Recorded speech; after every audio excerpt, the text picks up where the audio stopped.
আগামী 14 এপ্রিল পহেলা বৈশাখে কৃষক কার্ড বিতরণ কর্মসূচির উদ্বোধন করতে টাঙ্গাইল যাচ্ছেন প্রধানমন্ত্রী তারেক রহমান। এটি প্রধানমন্ত্রী হিসেবে ঢাকার বাইরে দ্বিতীয় সফর তার। এই সফরকে ঘিরে জেলা জুড়ে বিরাজ করছে সাজ রব। এদিকে প্রধানমন্ত্রীর সফর ঘিরে 4 স্তরের নিরাপত্তা ব্যবস্থার কথা জানায় পুলিশ। টাঙ্গাইল প্রতিনিধি কামাল হোসেনের তথ্যচিত্রে জানাচ্ছেন নাদিরা সুলতানা।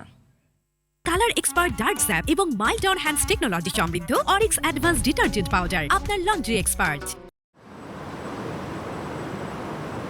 প্রধানমন্ত্রীর টাঙ্গাইল সফর ঘিরে জেলা জুড়ে বিরাজ করছে উৎসবের আমেজ। সফরের শুরুতে মাওলানা আব্দুল হামিদ খান ভাসানীর মাজার জিয়ারত করবেন প্রধানমন্ত্রী। পরে টাঙ্গাইল স্টেডিয়ামে কৃষক কার্ড বিতরণের মধ্য দিয়ে দেশব্যাপী এই কর্মসূচির উদ্বোধন করবেন। এরপর কৃষক সমাবেশে বক্তব্য রাখবেন তারেক রহমান। এই সফর ঘিরে স্টেডিয়াম মাঠে চলছে মঞ্চ ও প্যান্ডেল তৈরির কাজ, মেরামত করা হচ্ছে শহরের রাস্তাঘাট। ব্যাপক উৎসাহ ছড়িয়ে পড়েছে বিএনপি নেতাকর্মী ও সাধারণ মানুষের মাঝে। কৃষক কার্ড উদ্বোধনটা উনি টাঙ্গাইল থেকে করবেন, এই জন্য আমরা টাঙ্গাইলবাসী গর্বিত। টাঙ্গাইলের মানুষ অত্যন্ত আনন্দিত এই সফরকে ঘিরে। মাননীয় প্রধানমন্ত্রীকে আমরা সকলেই সামনে থেকে দেখার জন্য অধীর আগ্রহে অপেক্ষা করছি। টাঙ্গাইলের জনগণ সকলেই উৎফুল্ল চিত্তে অপেক্ষা করছে। এদিকে ভেন্যু পরিদর্শন সহ সমন্বয় সভা করেছেন মৎস্য ও প্রাণী সম্পদ প্রতিমন্ত্রী। মাওলানা আব্দুল হামিদ খান ভাসানীর ঐতিহ্যবাহী টাঙ্গাইল, এই টাঙ্গাইল থেকেই কৃষি কার্ড উদ্বোধন হবে।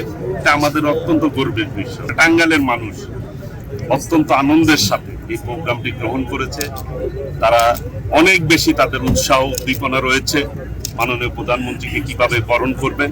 আর নির্ধারিত ভেন্যুতে 4 স্তরের নিরাপত্তা ব্যবস্থার কথা জানায় পুলিশ। প্রধানমন্ত্রী মহোদয় আসা উপলক্ষে সকল ভেন্যুকে কেন্দ্র করে কিন্তু আমাদের সর্বোচ্চ প্রস্তুতি নেওয়া হয়েছে আইন শৃঙ্খলা বাহিনীর পক্ষ থেকে। নির্বাচনী প্রতিশ্রুতি অনুযায়ী টাঙ্গাইল থেকে কৃষক কার্ড বিতরণের উদ্বোধন কার্যক্রমে খুশি জেলাবাসী। নাদিরা সুলতানা, RTV।